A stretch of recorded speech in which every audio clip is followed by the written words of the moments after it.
Well hello my dear friends. जैसा कि मैं आपको बता चुका हूँ, पिछले संडे को मैंने जब आपसे एक सेशन लिया था तो मैंने आपको ये बताया था कि मैं हर संडे को एक स्पेशल क्रिएचर के बारे में आपको बताऊंगा।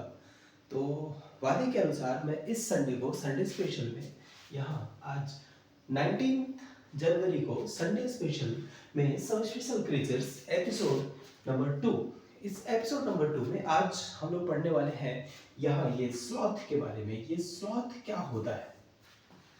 स्लॉथ एक ऐसा क्रीचर है, एक ऐसा क्रीचर है जो वर्ड्स, देखो, the words slowest mammal, the words slowest mammal, in fact इसको कह सकते हैं कि ये दुनिया का सबसे ज्यादा धीमा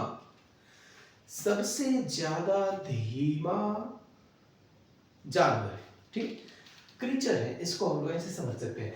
लेकिन अब देखो, यहाँ इसके बारे में बताने से पहले इसमें बहुत सारे ऐसे चीजें आज के कंटेंट में बहुत ही मजेदार मजेदार बातें आपको इसके बारे में पता चलने वाली हैं कि ये स्लॉथ आखिर में ऐसा क्यों है, क्यों ये स्लो है, इसकी क्या मजबूरियां हैं, या फिर इसको स्लोएस्ट माना जाता है इसलिए कि ये बहुत आलसी है।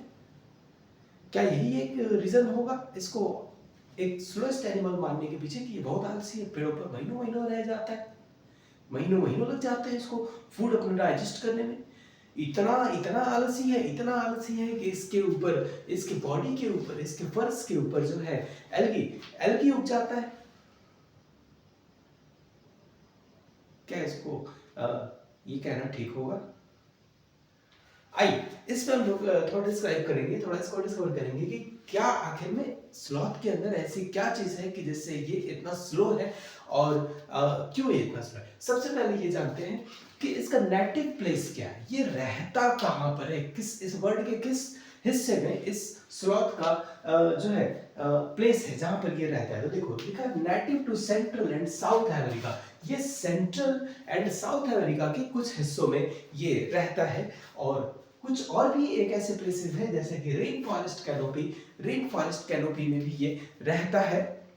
और हम लोग देखते हैं कि कुछ इंटरेस्टिंग फैक्ट्स इसके हैं जो मैं आपको अभी डिस्कस करूंगा, अभी मैं आपको बताऊंगा इसके बारे में। और बीच में सेशन को मैं थोड़ा सा इंटरप्ट करूंगा आपके सामने, और हमेशा की तरह मैं आपको फिर से एक बार सजेस्ट करूंगा कि आप इस अपने चैनल को, जो आपका ये चैनल है जो जिस पर आप वीडियोस देखते हैं, इस चैनल को आप लाइक शेयर सब्सक्राइब जरूर करें।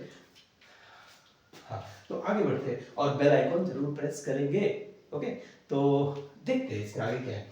Why are sloths slow? ये sloths स्लो क्यों है? स्लॉथ्स स्लो क्यों है? तो स्लॉथ्स स्लो इसलिए होते हैं, इसमें 4 रीजंस मैंने यहाँ पे आपको आपके सामने यहाँ पे 4 रीजंस रखे हैं। एक एक करके इन रीजंस को मैं आपके सामने बताऊंगा। लो बॉडी टेम्परेचर, इनकी बॉडी के अंदर का टेम्परेचर। अब चलिए ये बताइए कि एक नॉर्मल ह्यूमन के बॉडी के अंदर का टेम्परेचर कितना होता है? आप लोग कमेंट बॉक्स में कमेंट करके बता सकते हैं, इसका आंसर दे सकते हैं। ठीक है, ये बहुत ही कॉमन क्वेश्चन है, ये लगभग सबको मालूम ही होगा। तो ठीक है, एक स्लॉथ के अंदर की बॉडी का टेम्परेचर कितना होता है? तो ये लो होता है। देखो यहाँ आपके सामने मैंने लिखा हुआ है डिग्री फ़ारेनहाइट में भी और डिग्री सेल्सियस में भी। यहाँ देख सकते हैं आप 86 degree Fahrenheit to 93 degree Fahrenheit के बीच में इसकी बॉडी का टेम्परेचर रहता है। अगर इसको सेल्सियस में देखें, सेल्सियस में अगर इसके टेम्परेचर की बात करें तो हम लोग देखेंगे 86 डिग्री फ़ारेनहाइट को अगर हम लोग कैलकुलेट करके फाइंड करते हैं तो ये आता है आपका 30 डिग्री सेल्सियस में। 86 डिग्री फ़ारेनहाइट को कैलकुलेट करेंगे, डिग्री सेल्सियस में कन्वर्ट करेंगे तो ये आएगा 30 डिग्री सेल्सियस। यानी इस स्लॉथ के बॉडी का मिनिमम टेम्परेचर जो है 30 डिग्री सेल्सियस रहता है, एक ह्यूमन बॉडी के टेम्परेचर से 7 डिग्री सेल्सियस कम। क्योंकि एक नॉर्मल ह्यूमन की बॉडी के अंदर का टेम्परेचर जो है 37.4 डिग्री सेल्सियस होता है, और फ़ारेनहाइट पे कहेंगे तो 98.6 डिग्री फ़ारेनहाइट टेम्परेचर होता है। जबकि स्लॉथ की बॉडी का टेम्परेचर जो है इतना कम होता है, जैसे देखिए यहाँ पे लिखा है 86 degree Fahrenheit to 93 degree Fahrenheit. तो 86 टू 93। अब देखते हैं एक स्लॉथ की बॉडी का जो टेम्परेचर है वो डिग्री सेल्सियस में कितना, तो 30 डिग्री सेल्सियस से 33 डिग्री सेल्सियस के बीच में इसके टेम्परेचर। और इस टेम्परेचर के लो होने की वजह से ये जो स्लॉथ है ये बहुत ही स्लो हो जाता है, ये महीनों महीनों पेड़ पे रह जाता है। सेकंड इसमें रीजन देखते हैं। सेकंड रीजन क्या है? इसका जो डाइजेशन है ना, ये फूड जब ये इनटेक करता है, खाना जब खाता है, ये अपना खाने में क्या खाता है ये, तो ये एक हर्बीवोरस होता है। ये सिर्फ और सिर्फ प्लांट्स से निकले हुए प्रोडक्ट्स खाता है और प्लांट्स के जो जूसेस होते हैं उन जूसेस को पी करके ये वाटर की जो इनकी कमी होती है उनको फुलफिल करता है अपनी बॉडी के अंदर।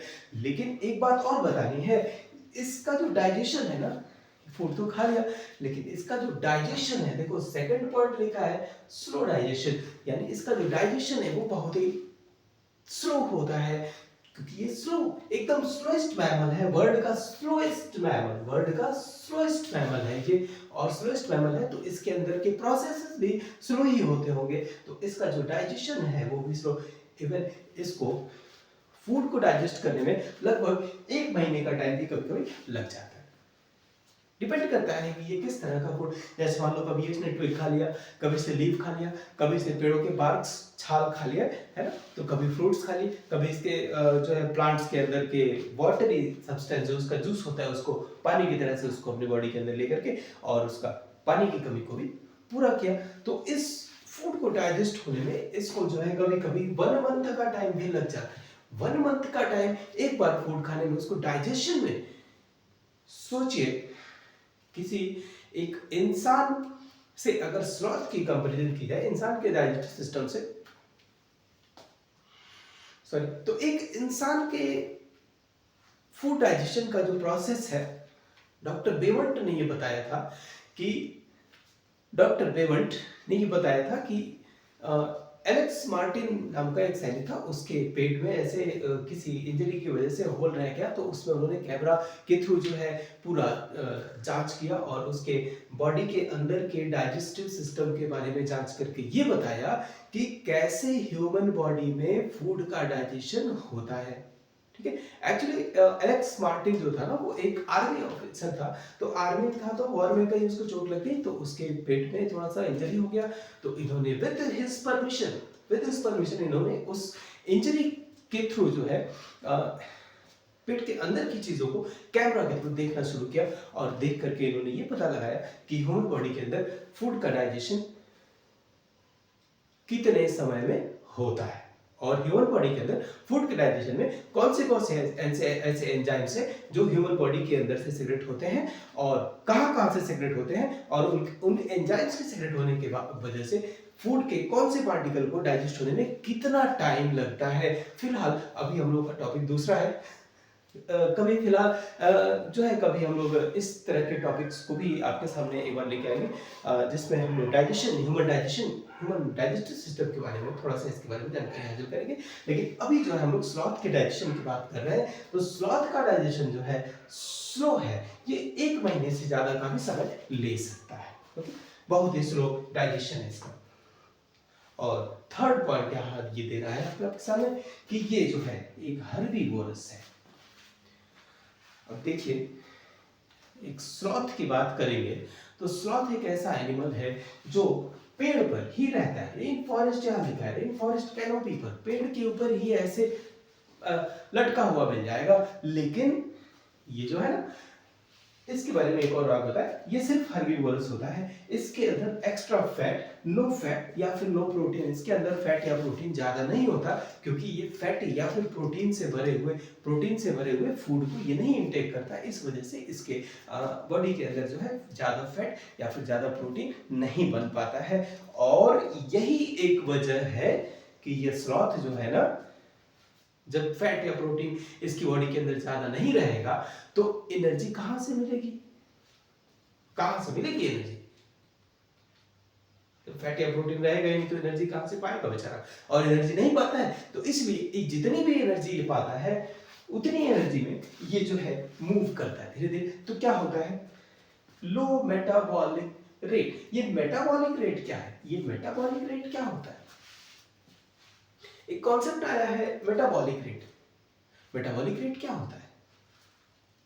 आप लोग कमेंट में जरूर इसका आंसर देंगे और हम लोग इसके बारे में थोड़ा डिस्क्राइब करते हैं। लो मेटाबॉलिक रेट वो होता है जिसमें किसी भी क्रिएचर के, किसी भी एनिमल के, किसी भी उसमें हम लोग इंसान को भी इंक्लूड कर सकते हैं, किसी भी एनिमल, किसी भी क्रिएचर, किसी भी ह्यूमन बॉडी के मेटाबॉलिक सिस्टम का मतलब ये होता है कि उसके मूव करने में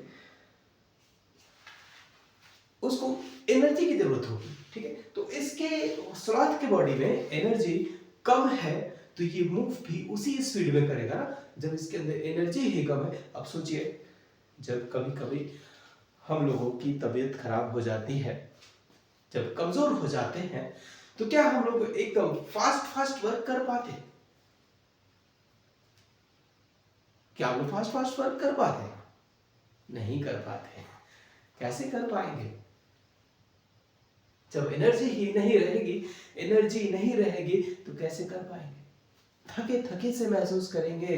तो यहाँ पर हम लोग स्लॉथ की बात करेंगे, तो स्लॉथ जो है ना, एक ऐसा एनिमल है जो हमेशा थका थका सा रहता है, यानी इसके अंदर उतनी एनर्जी नहीं रहती कि ये मूव भी कर पाए। तो इसका मेटाबॉलिक रेट इसके अकॉर्डिंग कम हो जाता है, और कम मेटाबॉलिक रेट रहेगा तो उसके अंदर उतनी एनर्जी नहीं रहेगी जिससे वो अपने डेली के वर्क्स के लिए भी मूव कर पाए। वो एक आलसी एनिमल के जैसे ऐसे पड़ा रहता है, ठीक है।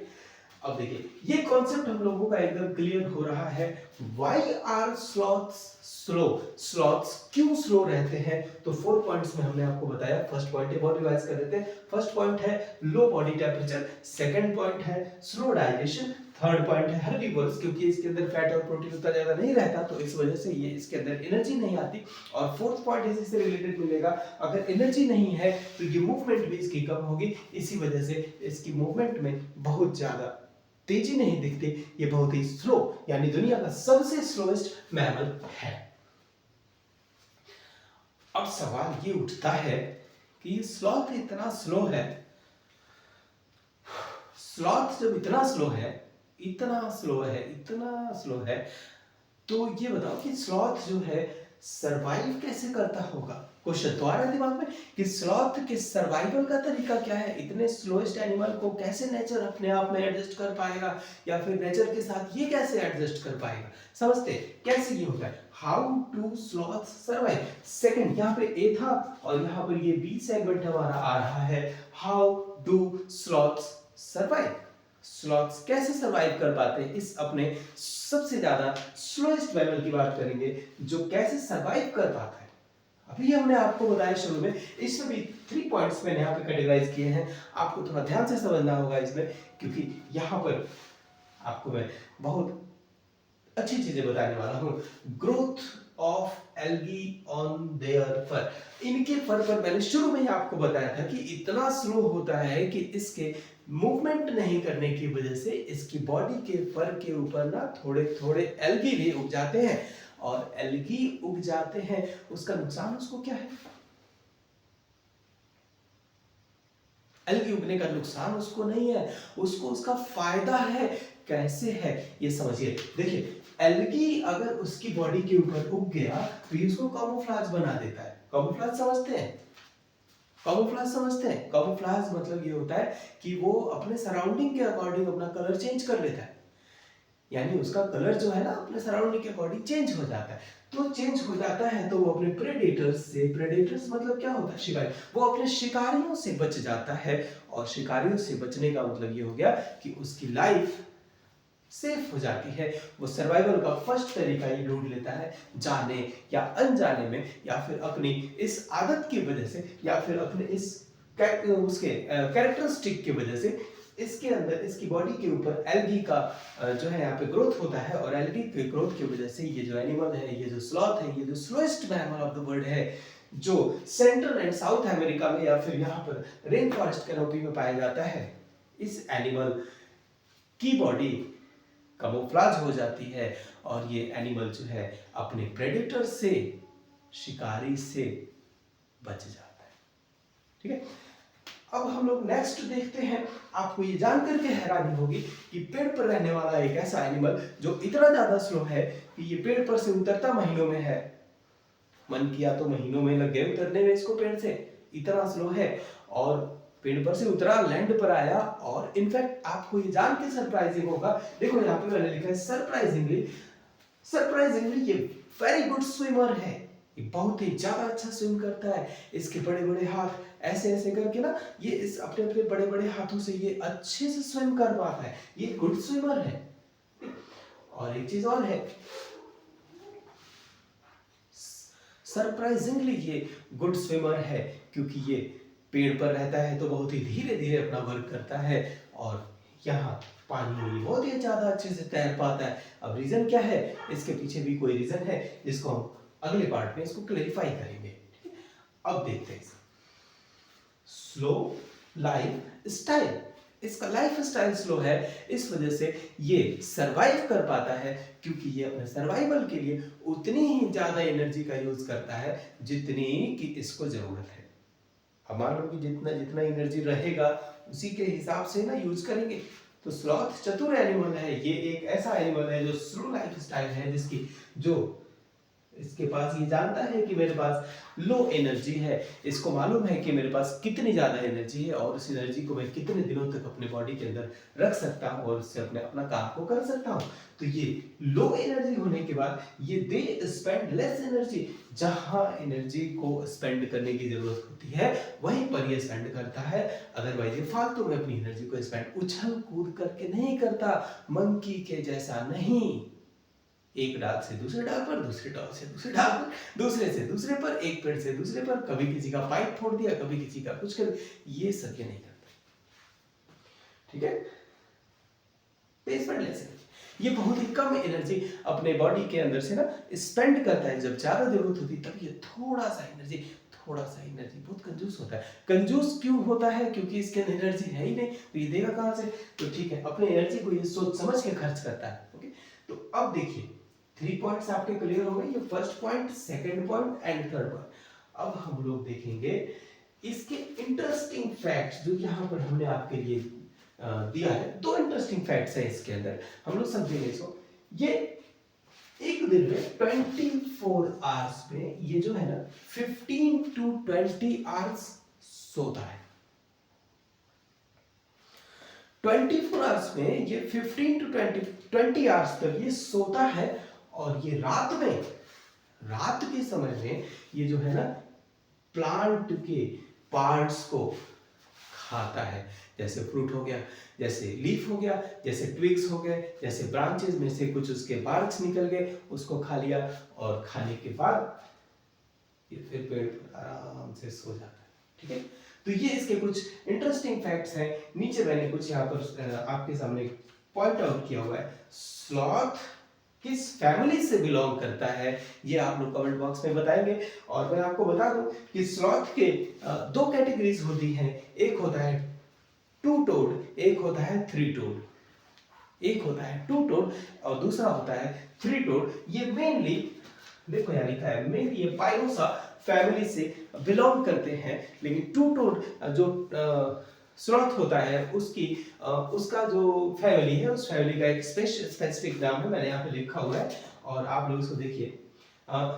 यहाँ पर 3 टोड का है, यहाँ पर 2 टोड का है, तो इसको देखिए। आप लोग कमेंट बॉक्स में इसका आंसर जरूर देंगे कि ये जो स्लॉथ है 2 टोड और 3 टोड जो है किस फैमिली से बिलोंग करता है, ये आप लोगों के लिए क्वेश्चन है। और आप लोग प्लीज इस चैनल को देखिए, लाइक शेयर सब्सक्राइब करिए और देखते रहिए। नए एपिसोड्स के साथ मैं फिर हाजिर होऊंगा। थैंक यू, नमस्कार।